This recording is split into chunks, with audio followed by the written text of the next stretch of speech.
I'm Tracy Sabol. Tonight on EWTN News Nightly, Mission Impossible. The French president hails the work to restore Notre Dame Cathedral ahead of its highly anticipated reopening. We have analysis of the 5-plus-year project. On the brink, anti-government rebels make further gains in Syria, forcing thousands of people to flee. Fight for the unborn.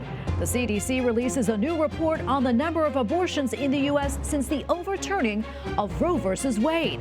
Plus, off to college. Why the College of Cardinals is set to have a few more members. These stories and more tonight. From EWTN, the Global Catholic Network, this is EWTN News Nightly. Thanks for being with us on the Feast of St. Nicholas. Our top story tonight, the White House faces tough questions about President Joe Biden's decision to pardon his son, Hunter. The president has not spoken publicly about his controversial move since he first revealed it on Sunday, but his choice continues to draw scrutiny. White House correspondent Owen Jensen reports. Owen. Tracy, today marks the first time since the pardon that White House Press Secretary Karine Jean-Pierre has held an on-camera briefing. Reporters did grill her on Monday while off-camera on Air Force One, but today more questions remain, certainly in the press briefing room. Karine Jean-Pierre saying the president changed his mind regarding the pardon because, quote, the circumstances have changed. Republicans said they weren't going to let up, weren't going to stop. Recently announced Trump appointees for law enforcement have said on the campaign that they were out for retribution, and I think we should believe their words, right? We should believe what they say. The sentencing was coming up, as you all know. There was a sentencing coming up, and the president said this in his statement, that Hunter and his family had been through enough. Enough is enough, and he wrestled with these circumstances. Despite the press secretary's lengthy answer there, she continued to get pressed about Hunter Biden's pardon throughout the briefing. Multiple questions from all directions. The next time that the president says he will or won't do something, why should the American people believe him? I answered that question. I don't have anything else to add. I answered the question. Can you explain it in a way that's understandable? I can't speak to you understanding the question or not, or my answer or not on this. I don't have anything else to say. Now, Karine Jean-Pierre would not confirm it when asked at the briefing, but President Biden is reportedly considering preemptive pardons for some of his political allies before President-elect Donald Trump takes office. The Associated Press says Biden has been talking about it to some of his senior aides and attorneys. If he grants the pardons, he could face even more pushback for stretching the use of his extraordinary constitutional powers. And separately tonight, President Biden is responding to today's jobs report, the economy adding 227,000 jobs in the month of November. The unemployment rate ticked up to 4.2%. Biden writes, America's comeback continues. At the White House, Owen Jensen, EWTN News Nightly. All right, thank you, Owen. And is the drum-beating louder for President Trump's Secretary of Defense nominee Pete Hegseth to step down? Well, that depends who you ask. His fate remains uncertain following meetings this week with Republican senators, despite the president-elect saying that he is still backing him. Capitol Hill correspondent Eric Rosales has the latest on that. Eric. Good evening, Tracy. Most Republican senators that I talk with believe that Pete Hegseth is still the right person for the job. However, there are a few Republicans, like Senator Joni Ernst from Iowa, who says she is still on the fence. She is a combat veteran and was a sexual assault victim. Pete Hegseth says that he has the backing of President-elect Donald Trump. We're putting the warfighters first. That's what Donald Trump asked me to do. Your job is to bring a warfighting ethos back to the Pentagon. The former Iraq War veteran and Fox TV host spent the week trying to reassure senators that he is fit to serve despite allegations of excessive drinking and even a sexual assault. President-elect Donald Trump doubled down his backing, posting this morning on Truth Social, quote, his support is strong and deep, so much more so than the fake news would have you believe. He will be a fantastic, high-energy Secretary of Defense, one who leads with charisma and skill. Others agree. He fought in combat. He pulled triggers. He had men that worked for him killed in combat, and he understands that the only time we should ever apply military force is when we absolutely have to, not because we can. Senator Rick Scott says opponents are simply waging a smear campaign. I've known him. It's disgusting to me exactly what's going on. These people are trying to disparage somebody that has. Did they go serve? No. Did they put their life on the line? No. This is ridiculous what these people are doing. But Democrats have different views. I think this nomination is doomed. All right. I would be very surprised if we're still talking about Pete Hegseth next Monday. They add an experienced leader is needed who can oversee the DoD's $900 billion annual budget. We've got to strengthen our defense industrial base. We've got to bring 3 million people together in the DoD focused on one mission, and that is protecting our country and not dealing with distractions. So the question remains, will Republicans on the fence fall in line with the rest of the party? Confirmation hearings are expected to start up in January of 2025. At the Capitol, Eric Rosales, EWTN News Nightly. And some other news from the Hill. One day after the House voted to block a resolution that would have forced the House Ethics Committee to make the Matt Gaetz report public, Congressman Don Bacon says lawmakers could force another vote to release the report if President-elect Donald Trump offers Gaetz another job in the administration. The Nebraska Republican says Gaetz will have to deal with, quote, a whole bunch of us if he is going to be nominated for a senior position. Gaetz, who has faced allegations of sexual misconduct with minors, has denied any wrongdoing. Speaker Mike Johnson argued if the report is released, it would break precedent. There may be some new leads in the search for the man who gunned down a healthcare executive earlier this week. Police say the suspect traveled to New York on a Greyhound bus that left from Atlanta. They are also hoping to get more information from a cell phone found in a plaza through which the suspect ran. Brian Thompson, CEO of United Healthcare, was shot and killed on Wednesday in New York City. He was there attending the company's annual investors conference. A federal appeals court upholds a law which would see the social media app TikTok banned or sold in the United States. This means that the popular media platform will have to break ties with its China-based parent company and sell to another American owner. The U.S. court says that they recognize the impact the measure would have on millions of users, but adds they will likely be able to find another source of communication like the app. All right, now to Syria, where insurgents keep gaining land as they move closer to the country's capital. After seizing 2 more towns, thousands are fleeing as they fear an escalation of the conflict. The insurgents have vowed to march onto the Syrian capital of Damascus. The potential fall of Damascus would be a staggering blow to the Assad regime. During today's White House briefing, Karine Jean-Pierre addressed the situation. We're closely monitoring the situations in Syria and have been in contact with the countries in the region. So we're going to continue to obviously defend and protect U.S. personnel and U.S. military. That is the president that has been always very clear about that. A violent protest in Georgia enter a second week today, with police cracking down on protesters with increasing force.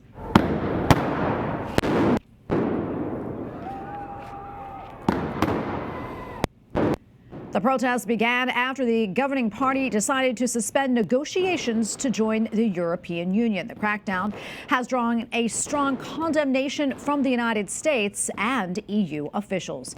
All right, now to Romania, where a top court has made the decision to annul the first round of the country's presidential election. This comes days after allegations that Russia ran a coordinated online campaign pushing a far-right candidate to victory. The opposition candidate condemned the ruling as illegal and immoral, as she had been hoping to win the second round previously set for Sunday. A new date for the elections to rerun the first round will be set. Well, the highly anticipated reopening of Notre Dame Cathedral is set for tomorrow in Paris, and France's president says the restoration project 5 years after a devastating fire was thought to be, quote, impossible. Emmanuel Macron praises workers for achieving the impossible task of restoring the Gothic cathedral after the major fire back in 2019. He made the remarks during a televised tour of the refurbished cathedral. It kicked off the ceremonies that culminate with the official entry into the cathedral, followed by Mass celebrated by Paris Archbishop Laurent Ulrich. Dozens of world leaders are expected to be in attendance, including First Lady Jill Biden and President-elect Donald Trump. The president added, quote, the blaze at Notre Dame was a national wound, and you have been its remedy through will, through work, through commitment. And And for more, we turn now to Gracia Mitchell. She is the principal designer for Mitchell Classical Design Architects outside of Washington, D.C. She's also an expert in the architecture of Catholic churches. Gracia, so good to be with you today. Thank you for joining us. The French President Emmanuel Macron says that the task of rebuilding Notre Dame in a little more than 5 years was, quote, impossible. Can you put this into perspective for us? I mean, just what this undertaking took. Oh, I imagine it must have been a huge undertaking. As you said, it's about 5 years or a little bit more than 5 years. But just to think about, a place like Notre Dame, built so long ago, and it took about 200 years to complete the building. 5 years seems like a very short period of time. And it really is amazing that they were able to do it in this period. Yeah, and this is your field. I mean, you're an expert in it. What do you think the cathedral looks like now? I think they did a great job. Part of I think we all watched in horror as the building got engulfed in flames a few years ago. And I think the greatest question was, what is this going to look like, right? How long is it going to take and things like that. But the look of the church, I think it's great that they kept it original, faithful to the original design. A lot of renovations really deviate from what the church or the building was intended to be. But I'm very happy that they stuck to the original look of the church, and it looks beautiful. It looks brighter, the same detailing, same materials. I think it's going to be a very seamless transition from the damage to the new space. Yeah, and definitely a difficult undertaking too to try and rebuild Notre Dame. Are there any favorite parts that you've noticed in the cathedral that you love? I think just the interior in general, as I mentioned, to keep it the same as the way it was. It's a great thing. All the details, it's just going to be such a beautiful place. I look forward to seeing it in person soon. Yeah, and before we let you go, remind us again of the incredible history of Notre Dame Cathedral and why it's really so important in church history. Oh, it's just such an emblem of the Catholic Church. It is such an icon of Paris. It's a true expression of beauty. Built in the Gothic style. And it's amazing to think about how they were able to build this back then, without the technologies that we have now. But to see such an inspiring, soaring interiors, the vaults, everything, it's just, it's amazing.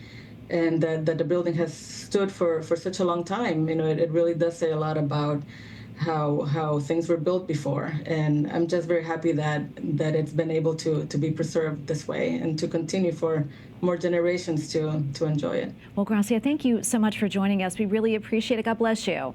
Thank you, Tracy. Same to you.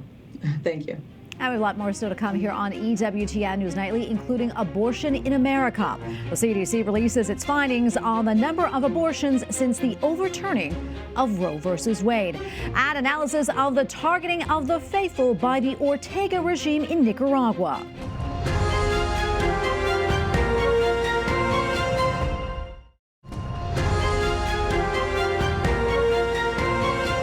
A new report says the number of abortions in the United States has declined since the overturning of Roe versus Wade. The most recent data from the Centers for Disease Control and Prevention finds that between 2021 and 2022, abortions were down by 2%. And in 2021, there was a record 622,000 recorded abortions. The following year, the number decreased to 609,000. The report also found that almost 4 out of 5 abortions were performed at or before 9 weeks of gestation.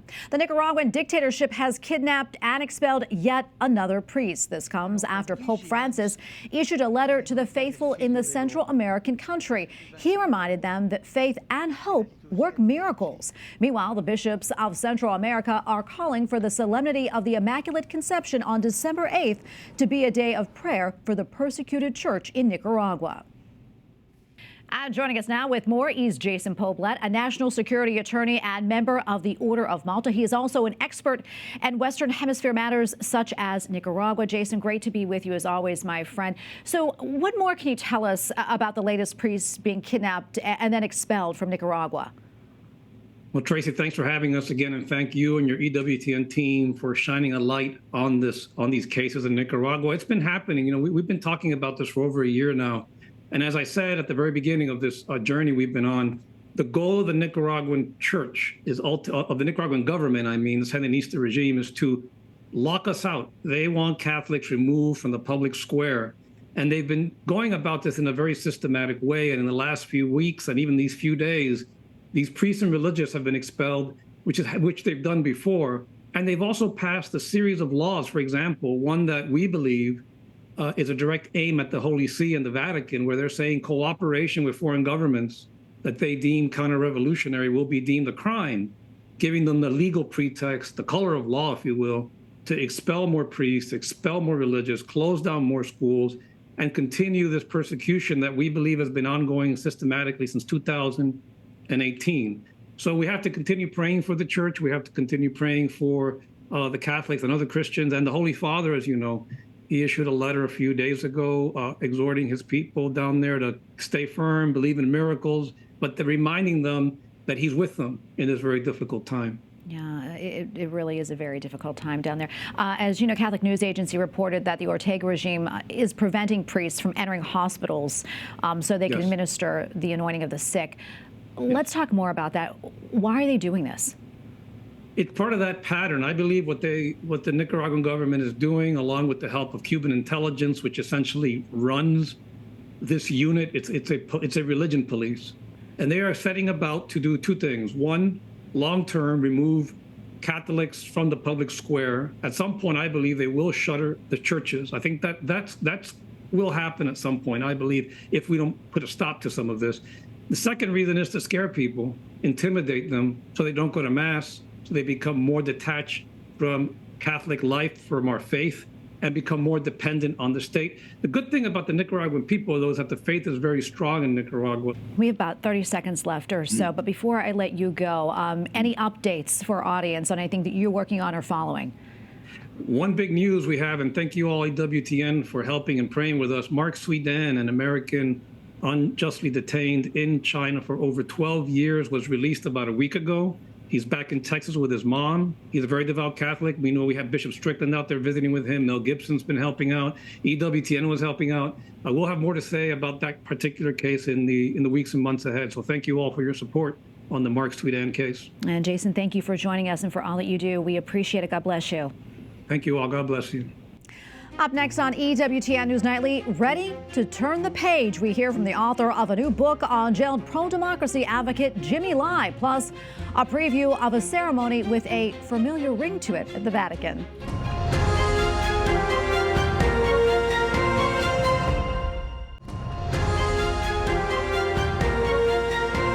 On his 12th day of testimony, the trial of Jimmy Lai has shifted focus. Today's questions focused on the period after Hong Kong's national security law went into effect. The media mogul and Catholic convert is accused of trying to undermine that law. Prosecutors claim Lai orchestrated the anti-government protests that swept across Hong Kong back in 2019. Lai has been charged with conspiring and colluding with, quote, foreign forces to undermine Beijing's authority over Hong Kong. And joining us now in the studio is Mark L. Clifford. He is the president of the Committee for Freedom in Hong Kong Foundation and also author of the new book out just this week, The Troublemaker, How Jimmy Lai Became a Billionaire, Hong Kong's Greatest Dissident and China's Most Feared Critic. Mark, thank you so much for coming on today. We appreciate that. Great to be here. Well, before we get to the book, I want to talk about Jimmy and some of the latest updates on him. I know he testified that once the national security law passed, that he did not give up fighting for democracy, but he did admit that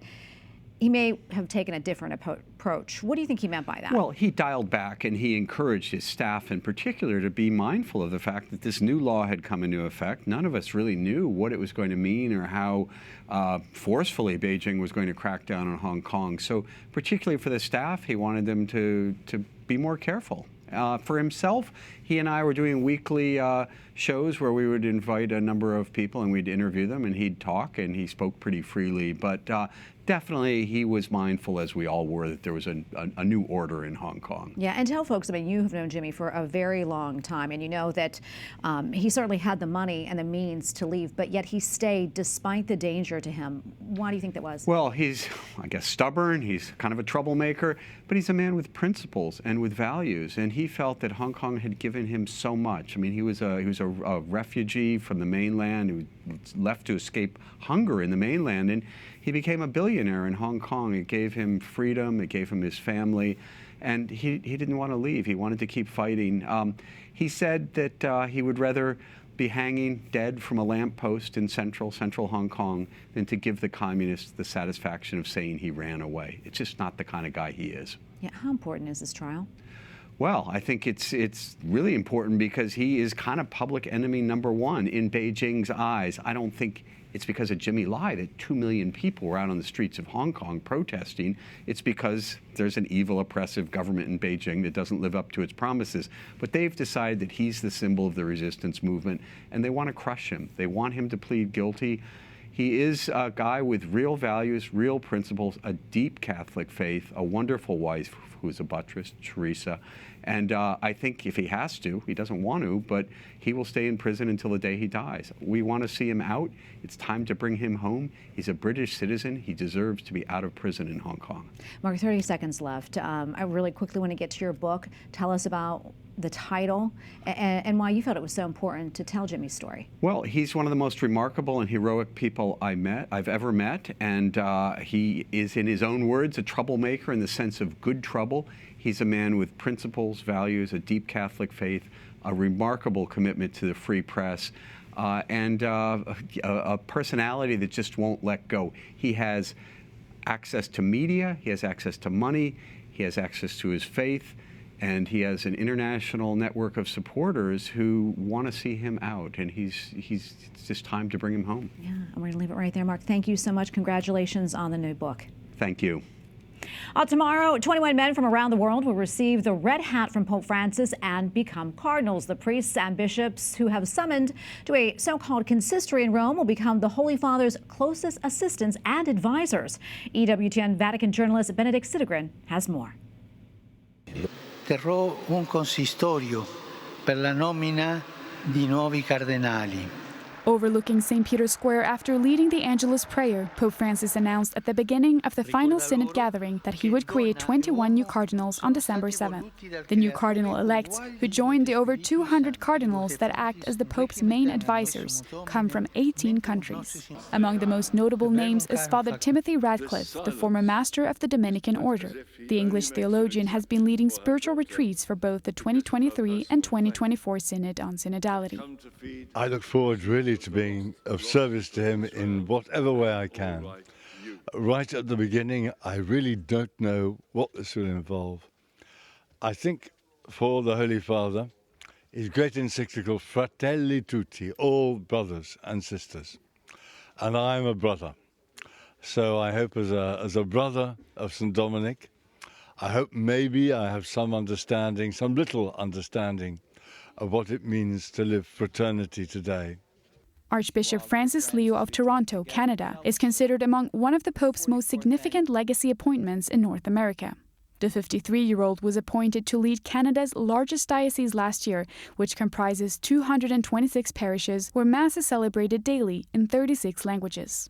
Also included on the list is the Archbishop Dominique Mathieu of Tehran Ispahan, a Belgian Franciscan missionary based in Iran. This appointment is likely part of Pope Francis's desire to promote dialogue with Islam and peace in the Middle East. 99-year-old former Italian Apostolic Nuncio Angelo Acerbi will become the oldest cardinal ever created. Ukrainian Bishop Mykola Bichok, who ministers to Ukrainian Greek Catholics across Oceania, will become the youngest member of the College of Cardinals at 44. As you know, right now Ukraine is in war. It's almost we are fighting for independence, for religious freedom for 3 years after the official invasion of the Russian Federation. I will use any opportunity to proclaim the word of truth, word of the gospel, because word of the gospel is truth. What is happening in Ukraine?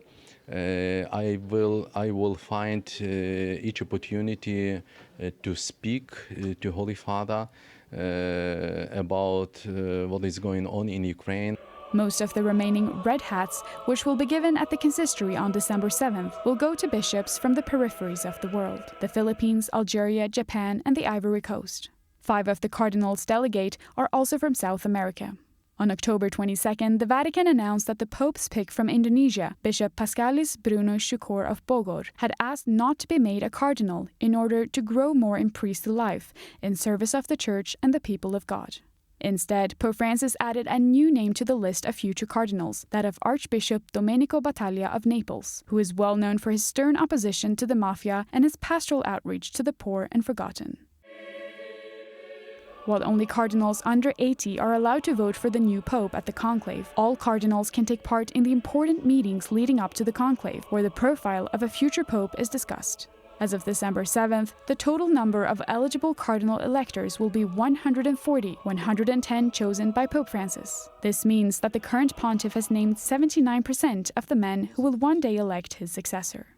In Rome, Benedict Cedergren, EWTN News Nightly.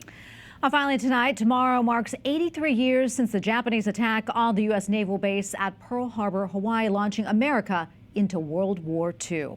More than 2,000 Americans were killed on that day, with nearly 1,200 injured. President Franklin Delano Roosevelt called it a date which will live in infamy and led the U.S. to formally declare war on Japan. Americans across the nation will commemorate the anniversary of Pearl Harbor Remembrance Day. And we here at EWTN hold the victims and their families who lost loved ones 83 years ago in our prayers. And we thank you for watching tonight. Remember, you can follow us on social media, Facebook, X, and Instagram at EWTN News Nightly. I'm Tracy Sabol. Good night and God bless.